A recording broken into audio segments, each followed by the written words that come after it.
ইতিমধ্যে স্টার জলসার কম্পাস ধারাবাহিকটি ভীষণ জনপ্রিয় হয়ে উঠেছে। দুর্দান্ত স্টোরি লাইন থেকে শুরু করে অভিনেতা অভিনেত্রীদের তুখর অভিনয় মন কেড়েছে দর্শকদের। এবার পুজোয় প্রেমিকের সঙ্গে সকলের পরিচয় করিয়ে দিলেন অভিনেত্রী পর্ণা ওরফে কম্পাস। কম্পাস ধারাবাহিক থেকেই নিজের অভিনয়ের জীবন শুরু করেছেন নবাগত অভিনেত্রী পর্ণা চক্রবর্তী। যদিও মডেলিং জগতে সুপরিচিত মুখ তিনি, তবে কম্পাস ধারাবাহিকের মাধ্যমেই জনপ্রিয়তা অর্জন করেছেন অভিনেত্রী।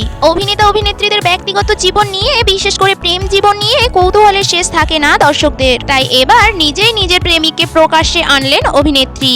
পর্ণার সেই প্রিয় মানুষটি কিন্তু টলিউড ইন্ডাস্ট্রিরই একজন, আর অভিনেত্রীর সেই প্রিয় মানুষটি হলো অভিনেতা অরুণব দে। দুর্গাপুজোতে হাতে হাত রেখে ঘুরতে দেখা যায় দুজনকে। এদিন বেশ কিছু ছবি পোস্ট করে অভিনেত্রী ক্যাপশনে লেখেন, অফিসিয়ালি প্রথম পুজো, আনঅফিসিয়ালি প্রথম পুজোর গত বছরে দেখতে হলে সোয়াইপ করুন। শুভ নবমী, পুজোয় একটু প্রেম প্রেম তো পাবেই। টেলিপাড়ার এমনই আপডেট আরো পেতে চ্যানেলটিকে সাবস্ক্রাইব করে সঙ্গে থাকুন।